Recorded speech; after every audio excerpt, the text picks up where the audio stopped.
الحمد للہ رب العالمین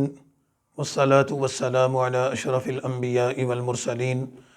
وعلی آلہ واصحابہ ومن تبعہم بإحسان الی یوم الدین اما بعد فاعوذ باللہ من الشیطان الرجیم بسم اللہ الرحمن الرحیم لن تنالوا البر حتى تنفقوا مما تحبون وما تنفقوا من شیء فإن اللہ بہ علیم صدق اللہ العظیم۔ سورہ بقرہ اور پھر اس کے بعد سورہ آل عمران کے بیان میں 3 پاروں کے درس کا ہم آپ کے سامنے خلاصہ قرآن بیان کر چکے ہیں۔ آج کے درس کا آغاز 4 پارے سے ہو رہا ہے اور یہ سورہ آل عمران کی 92 نمبر آیت ہے۔ سورہ آل عمران میں جن اہم مضامین کا ذکر کیا گیا ہے، خصوصیت سے اس میں انفاق فی سبیل اللہ کا مضمون بھی شامل ہے، اور 4 پارے کا آغاز اسی عنوان اور اسی مضمون سے کیا جا رہا ہے کہ اللہ تعالیٰ کی طرف سے اپنے بندوں کو یہ ہدایت کی جا رہی ہے کہ انفاق فی سبیل اللہ اہمیت رکھتا ہے، لیکن اس کا تصور یہ نہیں ہے کہ آپ اپنی ردی، بیکار اور ناپسندیدہ چیز اللہ کے راستے میں دیں، بلکہ قربانی کا تقاضا یہ ہے، ایثار کے لیے ضروری یہ ہے کہ آپ اپنی پسندیدہ اور محبوب چیز اللہ کے راستے میں خرچ کریں۔ جو چیز آپ کو پسند ہے وہ اللہ کے راستے میں دیں گے تو یہ قربانی اور ایثار ہوگا، اور اجر اور ثواب بھی اسی پر ہوگا۔ اس مضمون کو قرآن کریم کی مختلف آیات میں بیان کیا گیا ہے۔ سورہ بقرہ میں تو بڑی تفصیل کے ساتھ ذکر کیا گیا تھا۔ انفاق فی سبیل اللہ کے ساتھ ہی پھر حج کا ذکر کر دیا، کیونکہ حج ایک ایسی عبادت ہے کہ جس میں جانی، جسمانی طاقت اور صلاحیتوں کے استعمال کے ساتھ ساتھ انسان کا مال بھی بڑی مقدار میں خرچ ہوتا ہے، اور اللہ تعالیٰ اپنے بندے سے یہ تقاضا کرتے ہیں کہ وہ اپنے جسم کو اللہ کی رضا کے لیے مشقت میں ڈالے، اپنی جان کو اللہ کی رضا کے لیے مشقت میں ڈالے، اور اس کے ساتھ ساتھ اپنے مال کو بھی اللہ کے راستے میں لگائے۔ اور اس مال کو اللہ کے راستے میں لگانے کی ایک شکل مسجد الحرام، مکہ مکرمہ کا سفر ہے، بیت اللہ کی زیارت ہے، اور حج اور عمرے کی ادائیگی ہے۔ نبی کریم صلی اللہ علیہ وسلم کو اللہ تعالیٰ نے مدینہ منورہ کے قیام کے زمانے میں کچھ عرصہ کے لیے یہ حکم دیا تھا کہ آپ بیت المقدس کی طرف رخ کر کے نماز ادا کریں، اور پھر اس کے چند ماہ بعد 16 یا 18 ماہ بعد اللہ کے نبی کو یہ حکم دے دیا کہ اب آپ کا مستقل قبلہ خانہ کعبہ اور بیت اللہ شریف ہے، تو آپ اسی طرف رخ کر کے نماز ادا کریں۔ اس کا ذکر ہم سورہ بقرہ میں کر چکے ہیں۔ تو نبی کریم صلی اللہ علیہ وسلم نے اللہ کے حکم کی اطاعت میں جب اپنا رخ بیت اللہ کی طرف کیا تو اس پر کفار مکہ نے بھی اور یہودیوں اور عیسائیوں نے بھی بڑا شور کیا، اور یہود کا نقطہ نظر یہ تھا کہ بیت المقدس خانہ کعبہ سے افضل ہے، اور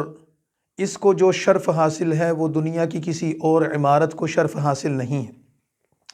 تو ان آیات میں اللہ تعالیٰ نے ان اول بیت وضع للناس للذی ببکۃ مبارکا وہدی للعالمین، مسجد الحرام کی اور بیت اللہ شریف کی 3 خصوصیات بیان فرمائی ہیں۔ ایک خصوصیت یہ ذکر کی گئی ہے کہ روئے زمین پر کعبہ شریف وہ پہلی عمارت ہے کہ جس کو اللہ کی عبادت کے لیے بنایا گیا، متعین کیا گیا۔ دوسری اس کی خصوصیت یہ ہے کہ اس کے اندر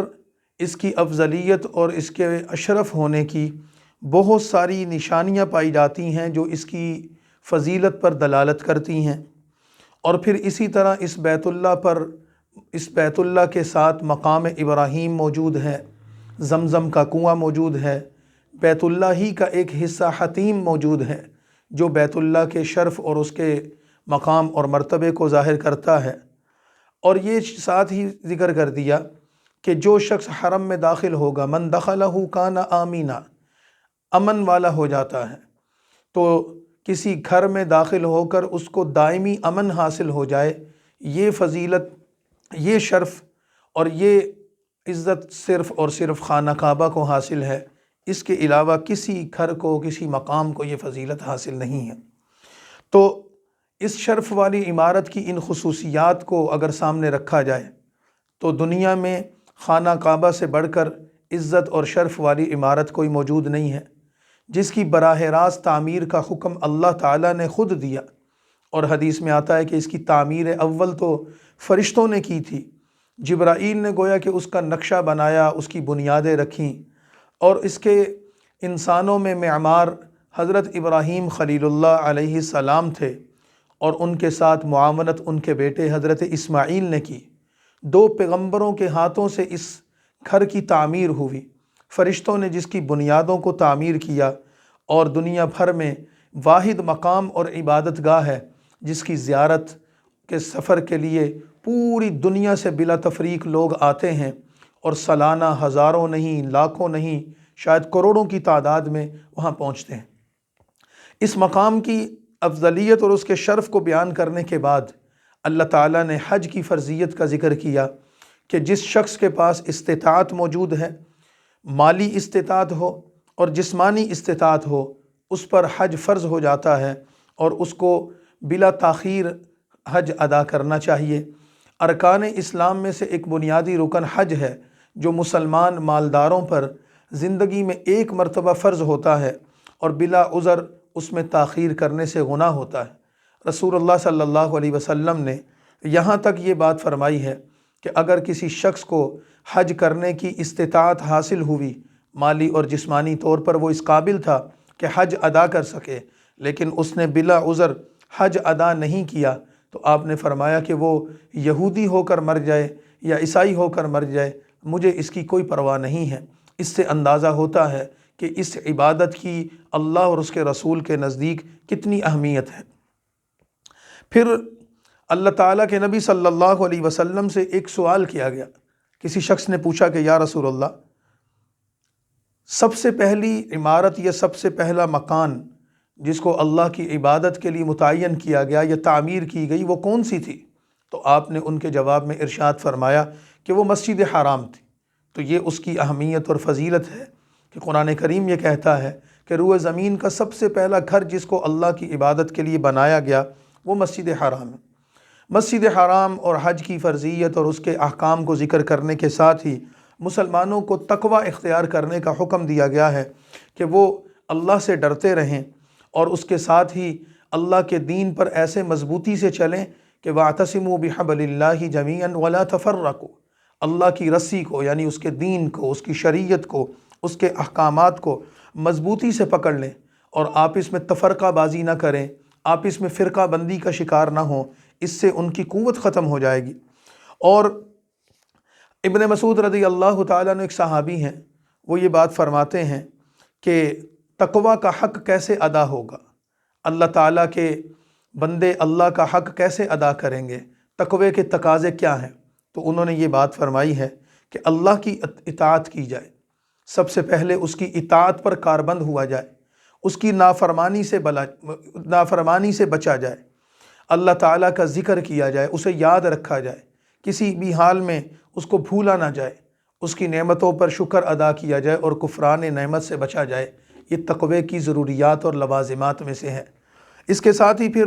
اگلے دو رکوعوں میں مختلف آیات کے ذریعے امت مسلمہ کی فضیلت اور ان کی اہمیت کو بیان کیا کہ اللہ تعالیٰ نے رسول اللہ صلی اللہ علیہ وسلم کی امت کو دوسری امتوں سے افضل امت اور بہترین امت بنایا ہے، اور اس کی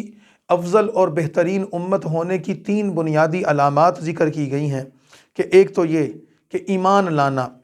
دوسری امتوں کے برعکس یہ ان تمام چیزوں پر ایمان رکھتے ہیں جن پر ایمان رکھنے کا اللہ نے ان کو حکم دیا ہے، ہم نے سورہ بقرہ کے شروع میں پڑھا تھا، سابقہ تمام انبیاء پر نازل ہونے والی کتابوں اور وحی پر بلا تفریق ہم ایمان رکھتے ہیں۔ اسی طرح امر بالمعروف کا فریضہ اس امت کے ذمے ہے۔ کنتم خیر امت اخرجت للناس تأمرون بالمعروف وتنہون عن المنکر۔ 11ویں رکوع کے اختتام پر اور 12ویں رکوع کے آغاز پر یہ بات فرمائی گئی ہے کہ تم بہترین امت ہو، اور تمہارے فرائض میں یہ چیز شامل ہے کہ تم نیکی کا حکم دیتے ہو، نہیں عن المنکر کرتے ہو۔ یہ تمہاری تیسری خصوصیت ہے۔ امر بالمعروف کا فریضہ ادا کرنا اور نہیں عن المنکر کے لیے کام کرنا اس امت کی مذہبی دینی ذمہ داری بھی ہے اور اس کا فریضہ بھی ہے۔ حضرت عمر رضی اللہ تعالیٰ عنہ کا ایک ارشاد ہے کہ فرماتے ہیں کہ جس شخص کا دل یہ چاہتا ہے کہ اس کا شمار امت مسلمہ میں ہو جائے، اسے چاہیے کہ وہ اللہ کی اس شرط کو پورا کرے کہ وہ اللہ اور اس کے رسولوں کی تعلیمات پر ایمان لائے، اور پھر وہ امر بالمعروف کرے اور وہ نہیں عن المنکر کرے۔ آج امت میں جن چیزوں کی بہت زیادہ کمی ہے وہ یہ ہے کہ زبانی کلامی ایمان تو موجود ہے، ہم اللہ اور اس کے رسول کے ماننے والے ہیں، لیکن ہمارا عملی زندگی میں امر بالمعروف اور نہیں عن المنکر سے تعلق ختم ہو گیا ہے۔ نہ ہمارے معاشرے میں نیکی کی دعوت دینے کے تقاضوں کو پورا کیا جاتا ہے اور نہ برائی سے روکنے کے فرائض کو ادا کیا جاتا ہے۔ اس کی وجوہات ہیں کہ آج امت میں اعمال کی کمی ہوتی جا رہی ہے اور برائیوں کا اضافہ ہوتا جا رہا ہے۔ تو اللہ تعالیٰ نے ان 3 خصوصیات کی بنیاد پر اس امت کی فضیلت بیان فرمائی اور ان کو اس افضلیت کا حقدار قرار دیا، اور یہ فرمایا کہ یہ اللہ تعالیٰ کا ایک خصوصی انعام ہے جو اللہ نے اس امت کو عطا کیا ہے۔ اور ان انعامات، ان 3 خصوصیات کو جب تک امت اٹھا کر چلے گی تو اللہ تعالیٰ کی برگزیدہ لوگوں میں شمار ہوں گے، اور جب امت ان انعامات سے ناقدری کر دے گی، ان نعمتوں اور اوصاف سے خالی ہو جائے گی، تو پھر اس امت کی وہ فضیلت کوئی معنی نہیں رکھتی، اور اس امت کے صرف فضیلت کے دعوے وہ صرف لفظی دعوے ہو سکتے ہیں، زبانی دعوے ہو سکتے ہیں۔ اللہ کے نبی صلی اللہ علیہ وسلم تو یہاں تک فرماتے ہیں کہ اس ذات کی قسم جس کے قبضے میں میری جان ہے، تم نیکی کا حکم دیتے رہو اور برائی سے روکتے رہو، ورنہ ممکن ہے کہ اللہ تعالیٰ تمہارے اوپر اپنا عذاب مسلط کر دے، اور پھر تمہاری حالت یہ ہو جائے کہ تم اس سے دعا مانگو گے مگر تمہاری دعائیں قبول نہیں ہوں گی۔ تو اللہ تعالیٰ ہمیں امر بالمعروف اور نہی عن المنکر کا فریضہ ادا کرنے کی بھی توفیق عطا فرمائے۔ پھر آیت نمبر 118 میں مسلمانوں کو یہ ہدایت دی گئی کہ دیکھو، منافقین اور کفار سے تعلقات رکھنا تمہارے لیے بہتر ہے یا نہ بہتر ہے؟ تو بنیادی طور پر اس میں یہ بات بتائی گئی ہے کہ تمہیں اپنے لین دین کے معاملات میں، تجارت میں، ضروریات زندگی میں ان سے واسطہ پڑتا ہے، کیونکہ مسلمان جس سوسائٹی میں رہتے تھے وہاں منافقین بھی موجود تھے، کفار بھی موجود تھے، ان سے کاروبار بھی ہوتا، لین دین کے معاملات بھی ہوتے، محلے داری کے حقوق بھی تھے، ایک بستی ایک شہر کے رہنے والوں سے کئی طرح کی چیزوں کا واسطہ پڑتا تھا۔ لیکن فرمایا کہ تمہیں یہ ضرور خیال کرنا چاہیے کہ ان سے ایسی دوستی نہ لگاؤ جس کا تعلق قلبی دوستی سے ہو اور تم اس قلبی دوستی کے نتیجے میں اپنے دین کا نقصان کر بیٹھو۔ اس کی وجوہات کیا ہیں؟ ایک وجہ تو یہ ہے کہ وہ تمہیں نقصان پہنچانے میں کوئی کوتاہی نہیں کرتے، جب ان کو موقع ملتا ہے تمہیں نقصان پہنچانا چاہتے ہیں۔ دوسرا یہ کہ وہ دل سے یہ چاہتے ہیں کہ تمہیں دین کے اعتبار سے بھی اور دنیا کے اعتبار سے بھی پریشانیاں آ جائیں اور تم اس میں مبتلا رہو۔ تیسرا یہ کہ ان کے چہروں سے اور ان کی باتوں سے تمہارے لیے بغض اور عداوت ظاہر ہوتا ہے، اور جو ان کے چہروں سے اور ان کی باتوں سے مسلمانوں اور رسول اللہ کے لیے بغض اور عداوت ظاہر ہوتا ہے وہ تو مقدار میں بہت کم ہے، اور جو بغض ان کے دلوں میں چھپا ہوا ہے وہ اس سے بہت زیادہ ہے، اس کو اللہ جانتا ہے۔ یعنی ان کی اعلانیہ باتیں بھی تمہارے خلاف ہیں، لیکن ان لوگوں کی حالت یہ ہے کہ وہ اپنے دل کے اندر، اپنے سینے کے اندر جو چیزیں چھپائی ہوئے ہیں، وما تخفی صدورہم اکبر، کہ ان کے سینوں میں چھپا ہوا بغض وہ تم سے بہت زیادہ ہے جو تمہارے سامنے اظہار کرتے ہیں۔ لہٰذا ان سے قلبی تعلق اور دوستی سے بچو، کیونکہ اس سے تمہارا نقصان ہے، تمہارا فائدہ کوئی نہیں۔ اب جب منافقین اور کفار کا ذکر ہو گیا تو رسول اللہ صلی اللہ علیہ وسلم کو اللہ تعالیٰ نے آگے ایک خاص حالات و واقعات کا ذکر کرنے سے پہلے ایک جنگ کا ذکر کیا۔ سورہ آل عمران کا ایک مستقل حصہ تقریباً کوئی 50 سے زائد آیات ہیں جو مسلمانوں کی دوسری جنگ غزوہ احد سے متعلق ہے، لیکن اس سے پہلے قرآن کریم نے غزوہ بدر کا ذکر کیا۔ نبی کریم صلی اللہ علیہ وسلم جب مدینہ طیبہ پہنچے تھے تو دوسرے ہی سال رمضان المبارک میں آپ کو کفار کے ایک لشکر سے سامنا کرنا پڑا اور غزوہ بدر پیش آیا۔ بدر کی جنگ اسلام کی سب سے پہلی اور سب سے بڑی جنگ ہے۔ سب سے پہلی تو اس وجہ سے کہ اس سے پہلے باقاعدہ طور پر مسلمانوں کا اور کفار کا مقابلہ نہیں ہوا، اور بڑی اس وجہ سے ہے کہ اللہ تعالیٰ نے اپنی غیبی مدد کے ذریعے اپنی قدرت اور طاقت کا ایسا اظہار کیا کہ مسلمانوں نے اپنی آنکھوں سے دیکھا، اور مسلمانوں کو ایسی شاندار فتح ہوئی اور کافروں کو ایسی عبرتناک شکست ہوئی کہ ہمیشہ کے لیے اسلام کا سکہ قائم ہو گیا، اور کافروں پر، دشمنوں پر مسلمانوں کا رعب قائم ہو گیا، اور مسلمانوں کا ایک رعب اور دبدبہ وہ ہمیشہ ان پر قائم رہے گا۔ تو مسلمانوں کو دو سبق اس جنگ سے حاصل ہوئے۔ ایک سبق اس جنگ میں یہ حاصل ہوا کہ صرف عددی اکثریت، اسلحے کی طاقت، وسائل کی کثرت، مالی اسباب کی موجودگی سے انسان جنگ نہیں جیت سکتا، فتح حاصل نہیں کر سکتا، بلکہ اس کے لیے بنیادی چیز ایمان ہے، یقین ہے، اللہ اور اس کے رسول کی اتباع اور تقلید ہے، اور استقامت۔ دوسری چیز یہ بتائی کہ مسلمان جب تک حق پر ثابت قدم رہیں گے اور اللہ کی رسی کو مضبوطی سے پکڑے رہیں گے تو ان کو اللہ کی مدد حاصل رہے گی اور اللہ ان کو غالب کرتے رہیں گے۔ غزوہ بدر کا ذکر تو یہاں صرف مثال کے طور پر آیا ہے، اس کی تفصیلی حالات اور واقعات تو سورہ انفال میں آئیں گے، لیکن یہاں پر اللہ تعالیٰ بات یہ بتانا چاہتے ہیں کہ وَلَقَدْ نَصَرَكُمُ اللَّهُ بِبَدْرٍ وَأَنْتُمْ أَذِلَّةٌ، کہ تم اس بدر کے دن اور اس کی جنگ کو یاد کرو کہ جب تم کمزور تھے،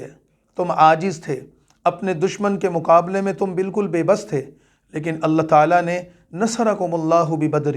تمہاری بدر کے دن مدد کی، تمہارے لیے فرشتوں کو نازل کیا، اور تمہاری مدد اور نصرت ایسے کی کہ تمہاری کم تعداد، محدود تعداد ہونے کے باوجود، وسائل بالکل نہ ہونے کے باوجود اللہ رب العزت نے تمہیں ایسی شاندار فتح عطا فرمائی کہ 70 کافر تمہارے ہاتھوں سے قتل ہو گئے، ان کا مال غنیمت تمہیں ملا اور تم ان پر غالب آ گئے۔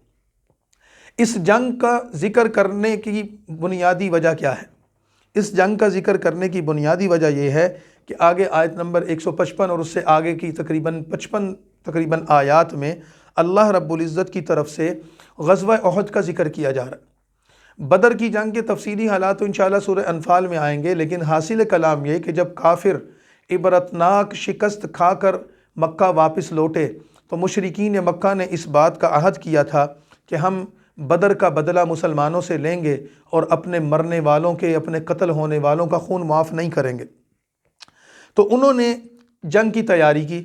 اور اس شکست کا بدلہ لینے کے لیے پھر وہ اگلے سال یعنی کہ شوال کے مہینے میں 3 ہجری میں دوبارہ مکہ سے ایک بڑا لشکر لے کر مدینہ منورہ پر حملہ آور ہوئے۔ قریش مکہ کے اس لشکر کی سربراہی یا اس کی قیادت ابو سفیان کے ہاتھ میں تھی، جو اس وقت ابھی مسلمان نہیں ہوئے تھے۔ 3000 جنگجوؤں پر مشتمل لشکر تھا، جس میں 200 گھوڑ سوار بھی تھے، 700 زیرہ پوش بھی تھے، 3000 اونٹ اور 500 عورتیں بھی باقاعدہ اس جنگ میں شامل ہوئی تھیں کہ وہ اپنے مقتولین کا بدلہ لینا چاہتی تھیں، اور اشعار پڑھ کر، گا کر لوگوں کو، مردوں کو ان کی مردانگی کے طعنے دیتیں، ان کو جنگ پر اشتعال دلاتیں، اور اس نیت سے آئی تھیں کہ یا ہم خود یہاں مر جائیں گے یا مسلمانوں سے بدلہ لے کر واپس جائیں گے۔ قریش کے اس 3000 لشکر کے مقابلے میں مسلمانوں کے لشکر کی تعداد ابتدا میں 1000 تھی۔ مسلمان جب مدینہ سے نکلے جنگ کا مقابلہ کرنے کے لیے، کافروں کا مقابلہ کرنے کے لیے، تو ان کی تعداد 1000 تھی ظاہراً، لیکن 300 منافق تھے جو راستے سے ہی یہ کہہ کر واپس ہو گئے تھے کہ یہ تو مرنا چاہتے ہیں، ہم کیوں مریں، ہم کوئی بے وقوف تھوڑی ہیں، ہم ان کے ساتھ اس لڑائی میں شامل نہیں ہوں گے، اتنے بڑے لشکر کا مقابلہ کیسے کیا جا سکتا ہے، اور یہ لوگ واپس چلے گئے۔ اس طریقے سے جب رسول اللہ صلی اللہ علیہ وسلم اور آپ کے ساتھی کفار مکہ کے 3000 لشکر کا مقابلہ کرنے کے لیے احد کے میدان میں آئے تو آپ کے پاس صرف 700 افراد تھے، اور جو اسلحہ سے بھی خالی تھے، جنگی ساز و سامان بھی موجود نہیں تھا، جنگ کی تیاری بھی بالکل نہیں تھی، لیکن اس کے باوجود ان کے پاس ایمانی قوت اور طاقت موجود تھی، رسول اللہ صلی اللہ علیہ وسلم کی محبت کا سرمایہ موجود تھا، اور وہ آمادہ تھے اس بات پر کہ ہم دشمن کا مقابلہ کریں گے۔ رسول اللہ صلی اللہ علیہ وسلم نے احد کے میدان میں پہنچ کر اپنے لشکر کی صف بندی فرمائی، اور آپ نے 650 افراد کو تو احد کے میدان میں مختلف مقامات پر مقرر فرمایا اور پورے لشکر کو پھیلا دیا کہ ہم دشمن کا مقابلہ ایسے کریں گے، اور 50 افراد پر مشتمل ایک لشکر کا حصہ آپ نے اپنی پشت پر ایک پہاڑ پر متعین فرمایا، جہاں ایک پہاڑی درہ تھا، راستہ تھا، جس سے یہ خدشہ تھا کہ یہاں مسلمانوں کو حملے کا سامنا کرنا پڑ سکتا ہے، تو ان کو وہاں پر متعین کر دیا کہ اگر ہمیں شکست ہو یا ہمیں فتح ہو، کسی بھی حال میں تم نے یہ جگہ نہیں چھوڑنی اور یہاں ہماری پشت پر رہنا ہے تاکہ دشمن پیچھے سے حملہ نہ کر سکے۔ رسول اللہ صلی اللہ علیہ وسلم نے جب یہ تشکیل فرما دی، اب جنگ کا آغاز ہوا، اور جنگ کے آغاز ہی میں مسلمانوں نے ایسی زبردست طریقے سے لڑائی کی کہ کفار کے لشکر کی صفیں اکھڑ گئیں، ان کے قدم اکھڑ گئے اور وہ شکست کھا کر بھاگے، اور مسلمانوں نے ان پر زوردار حملہ کیا، جس کے نتیجے میں کفار کے کئی لوگ قتل ہوئے اور وہ اپنا ساز و سامان چھوڑ کر بھاگنے لگے۔ ان کی اس بھاگ دوڑ میں مسلمان ان کے پیچھے گئے، ان کو گرفتار کرنے لگے، ان کے سامان کو اٹھانے لگے، مال غنیمت جمع کرنے لگے، کہ اس حال میں مسلمانوں سے ایک کوتاہی ہوئی، اور وہ کوتاہی یہ تھی کہ وہ پہاڑ جبل رمات جس کو کہتے ہیں، اس کے پہاڑی راستے پر 50 صحابہ کرام کا جو ایک دستہ متعین تھا تیر اندازوں کا، ان میں سے بعض لوگوں نے یہ سمجھ کر کہ جنگ ختم ہو گئی ہے، دشمن بھاگ گیا ہے، غنیمت کا مال جمع کرنے کا موقع آ گیا ہے، اب یہاں ڈیوٹی دینے کی ضرورت نہیں ہے، وہ وہاں سے اس مقام کو، مورچے کو چھوڑ کر نیچے اتر آئے اور وہ جگہ خالی کر دی۔ ان کے نگران تھے حضرت عبداللہ بن جبیر رضی اللہ تعالیٰ عنہ، وہ ان کو منع کرتے رہے، لیکن چند ساتھیوں کے علاوہ اکثر ان کی بات سنے بغیر چلے گئے، اور وہ یہ سمجھے کہ جنگ ختم ہو گئی۔ خالد بن ولید جو ابھی تک مسلمان نہیں ہوئے تھے، مکہ کے کافروں کے ساتھ، لشکر کے ساتھ آئے تھے لڑنے کے لیے، انہوں نے بھاگتے ہوئے دیکھا کہ پہلے یہاں پر تیر اندازوں کا ایک دستہ بیٹھا تھا اور اب جگہ خالی ہے، تو انہوں نے اس موقع کو غنیمت جانا اور آ کر پلٹ کر حملہ کیا، اور چند مسلمان جو وہاں موقع پر موجود تھے ان کو انہوں نے شہید کر دیا، اور مسلمانوں کو عقب سے حملہ کیا، اور جب مسلمانوں کا عقب سے حملہ ہوا تو مسلمان اس خلاف توقع حملے سے بخلا گئے اور سمجھے کہ ان کو سمجھ نہیں آ رہی تھی کہ یہ کیا ہوا۔ جب وہ پلٹ کر اس کا جواب دینے لگے تو کافروں کو بھی احساس ہو گیا کہ کچھ ہو چکا ہے، تو وہ بھاگتے ہوئے کافر وہ بھی پلٹے اور انہوں نے دوبارہ حملہ کیا، تو یوں مسلمان کافروں کے دو طرفہ لشکر کے درمیان میں آ گئے، اور دو طرفہ حملے کے نتیجے میں مسلمانوں کو ایسا نقصان ہوا کہ 70 کے قریب مسلمان شہید ہوئے، اور احد میں حضرت حمزہ رضی اللہ تعالیٰ عنہ جیسے جلیل القدر صحابی بھی شہید ہوئے، اور اس کے ساتھ بہت بڑی تعداد میں مسلمانوں کا نقصان ہو گیا۔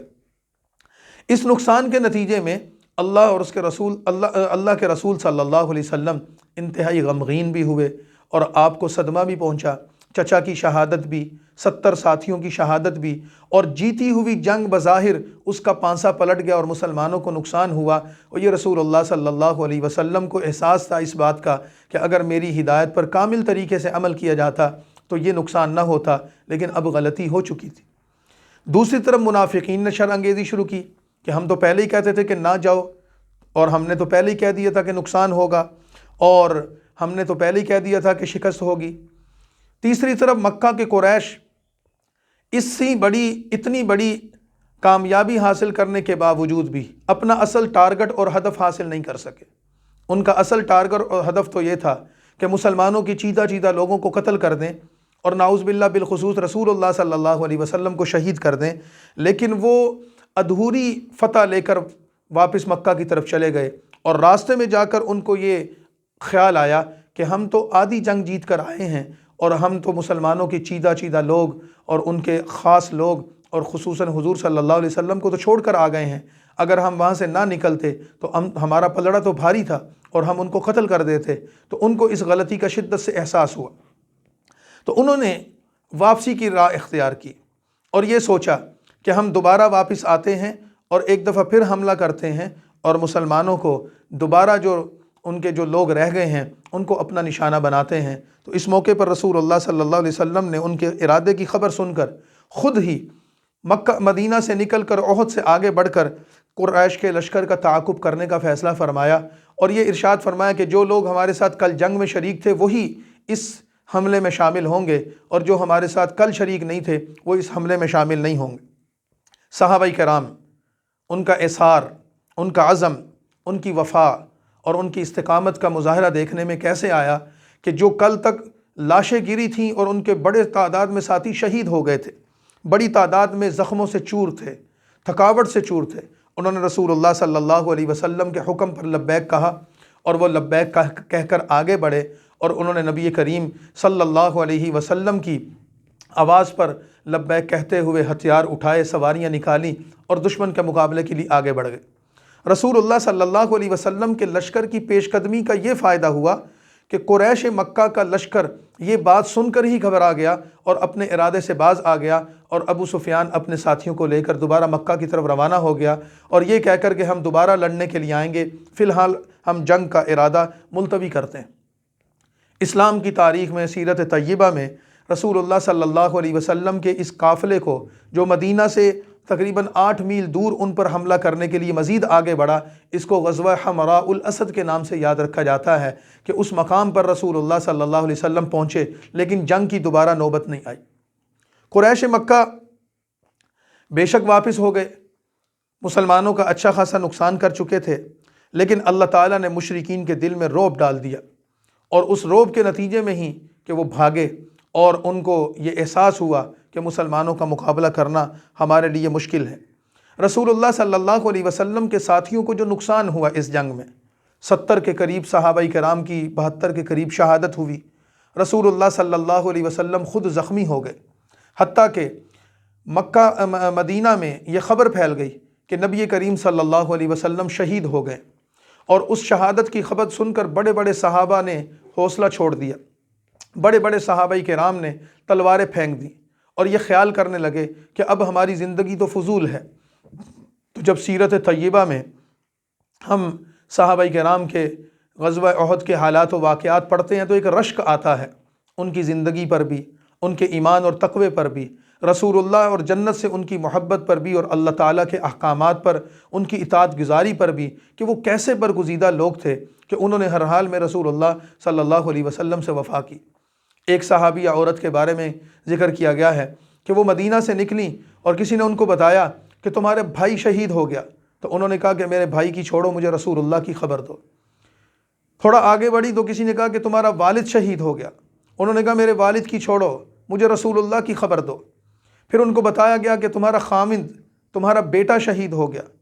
تو جس خاتون کا ایک ہی جنگ میں باپ، بھائی، بیٹا اور خامد، 4 مرد گھر کے شہید ہو جائیں، اس خاتون کی ہمت کیا اور اس کے حوصلے کا عالم کیا ہوگا کہ انہوں نے بتانے والے کو یہ کہا کہ ان کی خبر نہیں چاہیے، مجھے رسول اللہ صلی اللہ علیہ وسلم کے بارے میں بتاؤ۔ تو جب ان کو یہ بتایا گیا کہ رسول اللہ صلی اللہ علیہ وسلم محفوظ ہیں، خیریت سے ہیں، سلامت ہیں، تو انہوں نے اللہ کا شکر ادا کرتے ہوئے کہا کہ اے اللہ، میں اپنے بچے کو، اپنے خامد کو، اپنے شوہر اور اپنے بھائی کو تیرے راستے میں پیش کرتی ہوں، تیری بارگاہ میں پیش کرتی ہوں، لیکن مجھے رسول اللہ صلی اللہ علیہ وسلم کی سلامتی کی خبر مل گئی تو میں بھی سلامت ہوں، مجھے ان کی شہادت کا کوئی صدمہ نہیں۔ تو یہ ایک جانثاری کا جذبہ تھا۔ تو قرآن کریم نے تقریباً 55 آیات میں یہاں سورہ آل عمران کی اس ساری جنگ کے حالات کو ذکر کیا ہے۔ مسلمانوں کو جو فتح ہوئی اس کی وجوہات بھی ذکر کی کہ یہ اللہ کی مدد سے ہوئی، تمہیں ابتدائی طور پر غلبہ حاصل ہوا، تقویت ملی، تمہارا دشمن بھاگ گیا، اللہ نے ان پر رعب ڈال دیا، لیکن پھر اس کے بعد تم سے ایک کوتاہی ہوئی، ایک کمزوری تم سے ہوئی جس میں تمہارا ارادہ نہیں تھا، لیکن تم نے رسول اللہ صلی اللہ علیہ وسلم کے اس بتائے ہوئے حکم کو، دی ہوئی ہدایت کو پابندی سے مکمل نہیں کیا اور اس کی خلاف ورزی کی، جس کے نتیجے میں تمہیں یہ نقصان دیکھنا پڑا۔ اللہ کے نبی کو صدمہ آیا، مسلمانوں کو صدمہ آیا، اور اس صدمے اور اس نقصان کے نتیجے میں مسلمان بہت غمگین ہوئے۔ اور پھر سب سے بڑھ کر رسول اللہ صلی اللہ علیہ وسلم کے جو شہادت کی خبر ملی، اور اس سے مسلمانوں کو یہ لگا کہ بس ہماری تو دنیا اجڑ گئی اور ہمارا تو نظام ختم ہو گیا، تو اللہ تعالیٰ نے قرآن کریم کی یہ آیت نازل فرمائی، وما محمد الا رسول قد خلت من قبلہ الرسل افإن مات او قتل انقلبتم على اعقابکم ومن ينقلب على عقبیہ فلن یضر اللہ شیئا، کہ اللہ کے رسول محمد صلی اللہ علیہ وسلم یہ صرف اللہ کے رسول ہیں، خدا نہیں ہیں، خدا کے بھیجے ہوئے پیغمبر ہیں، اور اللہ کے اس رسول سے پہلے بھی دنیا میں رسول آئے، فوت ہوئے، ان کو شہید کیا گیا، قتل کیا گیا، تو کیا اللہ کا دین اور اس کا نام ختم ہو گیا؟ آج اگر رسول اللہ تمہارے درمیان موجود ہیں اور اللہ کا دین موجود ہے، تو کیا اگر رسول اللہ صلی اللہ علیہ وسلم وفات پا جائیں یا اس دنیا سے پردہ فرما جائیں تو کیا اللہ کا نام ختم ہو جائے گا؟ کیا اللہ کا دین ختم ہو جائے گا؟ تو لہٰذا تم نے اللہ کے نبی صلی اللہ علیہ وسلم سے محبت کی، ان کی اطاعت کی، ان سے وفا کی، یہ سب کچھ اپنی جگہ، لیکن اصل نام تو اللہ کا باقی رہے گا، اور اصل چیز تو اللہ کی بقا ہے کہ حی اور قیوم ذات تو اللہ کی ہے۔ لہذا اپنے ایمان کو درست کرو، اپنے عقیدوں کو درست کرو، اور رسول اللہ صلی اللہ علیہ وسلم جب تک موجود ہیں ان کی قدر کرو، اور جب رسول اللہ صلی اللہ علیہ وسلم اس دنیا میں موجود نہیں ہوں گے تو ان کی تعلیمات، ان کا طریقہ، ان کا لایا ہوا دین تمہارے درمیان موجود ہوگا، وہ شریعت ہوگی جس پر تم نے عمل کرنا ہے۔ تو اس طریقے سے مسلمانوں کو ترغیب بھی دی گئی، حوصلہ بھی دیا گیا، اور مسلمانوں کو ان کی کمزوریوں پر بھی آگاہ کیا گیا، متوجہ کیا گیا، اور یہ فرمایا گیا کہ تم سے جو کوتاہی ہوئی ہے اس کا نقصان تم نے دیکھ لیا ہے، آئندہ تم اس کوتاہی سے بچنے کی کوشش کرنا۔ دوسری طرف رسول اللہ صلی اللہ علیہ وسلم کو ان تمام حالات و واقعات کے بنیادی اسباب کو ذکر کرنے کے بعد یہ بات فرمائی کہ یقیناً آپ کا دل غمگین ہے، یقیناً آپ صدمے میں ہیں، یقیناً آپ کو دکھ اور تکلیف پہنچی ہے، یقیناً آپ کے ساتھیوں سے یہ کمزوری یا کوتاہی ہو گئی ہے، لیکن آپ ان کو معاف کر دیں۔ فبما رحمت من اللہ لنت لهم ولو كنت فظا غلیظ القلب لانفضوا من حولك فاعف عنهم واستغفر لهم، کہ آپ صلی اللہ علیہ وسلم کے ارد گرد یہ آپ کے دیوانے اور پروانے ایک فدا کی طرح فدایانہ انداز میں آپ کے ارد گرد موجود رہتے ہیں، آپ پر اپنی جان نچھاور کرتے ہیں، آپ سے محبت کرتے ہیں، تو رسول اللہ صلی اللہ علیہ وسلم کے ساتھ ان کی یہ محبت اور فداکاری اس وجہ سے ہے کہ آپ ان کے لیے مشفق اور مہربان ہیں۔ اگر آپ ان کے ساتھ سخت روی سے پیش آئیں گے، آپ ان کی دلجوئی نہیں فرمائیں گے، آپ ان کو ڈانٹ ڈپٹ کریں گے، اور آپ ان کے ساتھ سخت یا تلخ ہو جائیں گے، تو یہ آپ کے پروانے پھر آپ کے ساتھ نہیں رہیں گے۔ تو ایک قوم کا رہنما، ایک مقتدا، ایک لیڈر، وہ ان کا مشفق و مہربان باپ کی طرح ہوتا ہے۔ آپ ان کے لیے اپنے دامن شفقت کو، اپنے دامن رحمت کو وسیع کیجئے، اور فاغفر لہم فاعف عنہم واستغفر لہم، آپ ان کو معاف کر دیں اور ان کی اس کوتاہی پر اللہ سے استغفار کیجئے، آپ بھی ان کو معاف کر دیں اور آپ کے استغفار پر اللہ بھی ان کو معاف کر دے گا۔ تو یہ رسول اللہ صلی اللہ علیہ وسلم کی تسلی بھی ہو گئی، اور آپ کے ساتھ آپ کے صحابہ کرام کے تعلق کی مضبوطی بھی ہو گئی، اور اس کے ساتھ جو ان سے ایک کوتاہی ہو گئی تھی اللہ تعالیٰ کی طرف سے اس کی معافی بھی ہو گئی، اللہ کے پیغمبر کی طرف سے بھی اس کی معافی ہو گئی۔ اور پھر جہاد کے احکام بتاتے ہوئے یہ بات بتا دی گئی کہ مسلمانوں، اللہ کے نبی صلی اللہ علیہ وسلم تمہارے درمیان آئے ہیں تو یہ اللہ کا احسان ہے تم پر کہ اس نے اپنے پیغمبر کو تم میں پیدا کیا، جو اللہ کی آیات تمہارے سامنے پیش کرتا ہے، کتاب و سنت کی تعلیم تمہارے سامنے پیش کرتا ہے، تمہارا تزکیہ کرتا ہے، وَإِن كَانُوا مِن قَبْلُ لَفِي ضَلَالٍ مُبِينٍ، تاکہ تمہیں وہ گمراہی سے نکال کر ہدایت کے راستے پر چلائے۔ یہ اس پیغمبر کی شان ہے کہ اس پیغمبر نے اپنا کردار ادا کیا، اب تم بھی اس سے وفا کرو اور اس کی اطاعت میں کامل طریقے سے آگے بڑھو۔ اور جہاں تک جو لوگ شہید ہو گئے ان کی کے بارے میں یہ بات فرمائی کہ وہ تو جنت میں چلے گئے، اپنے منزل مقصود کو پہنچ کر فلاح اور کامیاب ہو گئے۔ تو تقریباً یہ 55 آیات کا سلسلہ ہے جس میں غزوہ احد کے حالات ذکر کیے۔ تیسری چیز منافقین کا جو طرز عمل تھا، منافقین کا سردار عبداللہ بن ابی، اس نے جو مسلمانوں کے ساتھ ظلم کیا، زیادتی کی، منافقت کی، دھوکہ دیا، اور اس کے ساتھیوں نے جو 300 تعداد میں چھوڑ کر چلے گئے، کو تقریباً 25 آیات میں پھر ان کا ذکر کرتے ہوئے یہ بات فرمائی گئی کہ منافقین کا طرز عمل تو ہے ہی یہ اندر سے کھوٹے ہیں، ان کے دل میں ایمان نہیں ہے، ظاہری مفادات کے حصول کے لیے مسلمانوں کے ساتھ جڑے ہوئے ہیں۔ تو پہلے ہی بتا دیا کہ مسلمانوں کو ان سے ہوشیار رہنا ہے، ان سے دوستی نہیں کرنی، ان سے قلبی تعلق نہیں رکھنا، اپنے دین کو بھی ان سے بچانا ہے اور اپنی آخرت کو بھی ان سے بچانا ہے۔ اور مسلمانوں کو یہ بات بتا دی کہ یہ ایک منافق اس وجہ سے جنگ میں شامل نہیں ہوئے کہ مسلمانوں کو کہتے ہیں کہ تم مارے گئے، ہم نے تو پہلے کہا تھا، تو ان کو کہہ دو کہ کل نفس ذائقۃ الموت، موت تو ہر ایک کو آنی ہے۔ کیا تم جنگ سے بھاگ کر موت سے بچ گئے ہو؟ ایک وقت آئے گا کہ موت تمہیں بھی آ جائے گی۔ مسلمان تو شجاعت اور بہادری کے کارنامے کر کے مرد میدان بن کر شہید ہو گئے، اور تم بستروں پر ذلت کی موت مارے جاؤ گے، تو تمہاری عزت زیادہ ہوئی یا مسلمانوں کی عزت زیادہ ہوئی؟ تو مسلمانوں کو 25 تقریباً آیات میں منافقین کے حالات اور ان کی کیفیات سے متنبہ فرما کر، ذکر فرما کر یہ بتا دیا کہ ان سے بھی بچنے کی تدبیر کرو۔ اور پھر اس صورت کے اختتام پر اس کے آخری رکوع میں اہل ایمان کو کچھ دعائیں سکھائی گئی ہیں۔ ایک تو اہل ایمان کا ذکر ہے کہ اللہ تعالیٰ کو وہ ہر حال میں یاد کرتے ہیں، اللہ تعالیٰ کی زمین و آسمان کی تخلیقات پر غور و فکر کرتے ہیں، اور پھر وہ اللہ تعالیٰ سے دعائیں کرتے رہتے ہیں۔ اور ان دعاؤں کے ساتھ اس صورت کا اختتام کرتے ہوئے آخری آیت میں مسلمانوں کو 4 اصول ذکر کیے گئے۔ یا ایھا الذین آمنوا اصبروا، پہلی بات یہ کہ اے مسلمانوں صبر کرنا۔ صبر کرنے کا مطلب یہ ہے کہ دین پر جم کر رہنا، مشکلات اور مصائب آئیں تو ان سے دل چھوٹا نہ کرنا، گھبرانا نہ، یہ تو اللہ تعالیٰ کی طرف سے تم پر آزمائش ہے۔ دوسری چیز وصابروا، اور تم مصابرہ کرنا۔ مصابرہ کا مطلب اور مفہوم کیا ہے کہ مسلمانوں دشمن کے مقابلے میں دشمن سے زیادہ استقامت کا مظاہرہ کرنا اور شجاعت کا مظاہرہ کرنا، یہ اسباب کے لیے ضروری ہے۔ تمہارا دشمن جتنی ہمت اور طاقت اور بہادری سے تم پر حملہ آور ہو، تم اس سے زیادہ ہمت اور طاقت اور بہادری اور شجاعت سے اس کا مقابلہ کرو، پھر فتح تمہاری مقدر بنے گی۔ اور درمیان میں یہ بات بتا دی تھی کہ وَلَا تَهِنُوا وَلَا تَحْزَنُوا وَأَنْتُمُ الْأَعْلَوْنَ إِن كُنتُم مُؤْمِنِينَ، تمہیں گھبرانے کی ضرورت نہیں ہے، غمگین ہونے کی ضرورت نہیں ہے، تمہیں دل چھوٹا کرنے کی ضرورت نہیں ہے۔ انتم الاعلون، اللہ کا تم سے وعدہ ہے کہ تمہیں ہی کامیابی ملے گی، غلبہ تمہیں ہی ملے گا، فتح تمہارا ہی مقدر بنے گی۔ ایک ہی شرط ہے، ان کنتم مؤمنین، کہ اگر تم ایمان پر سلامت رہو اور قائم رہو۔ تیسری چیز ورابطوا، آخری آیت میں یہ نصیحت فرمائی کہ مسلمانوں مرابطہ قائم رکھنا۔ مرابطہ کا مطلب یہ ہے کہ دشمنان دین سے مقابلے کے لیے ہر وقت اپنے آپ کو تیار رکھو، غافل نہ رہنا۔ یہ نہ سمجھنا کہ ہم اپنے گھروں میں بیٹھے ہیں اور اللہ کے دین کو یا ہمیں کسی قسم کی کوئی پرواہ نہیں ہے، نہیں، دشمن کبھی تم پر حملہ کر سکتا ہے، تم اس کی حملوں سے، اس کی چالوں سے کبھی غافل نہ رہنا۔ اور آخری چیز مسلمانوں تقوی اختیار کرو، صبر کے ساتھ، مصابرہ کے ساتھ اور مرابطہ کے ساتھ۔ چوتھی اور بنیادی چیز اللہ تمہیں یہ نصیحت کرتے ہیں کہ ہر حال میں، ہر جگہ پر، ہر وقت تم نے اللہ سے ڈرنا ہے۔ یہ احد کی جنگ ہو یا بدر کی فتح ہو، رسول اللہ صلی اللہ علیہ وسلم کی موجودگی ہو، تمہاری امن کی زندگی ہو یا جنگ کی زندگی،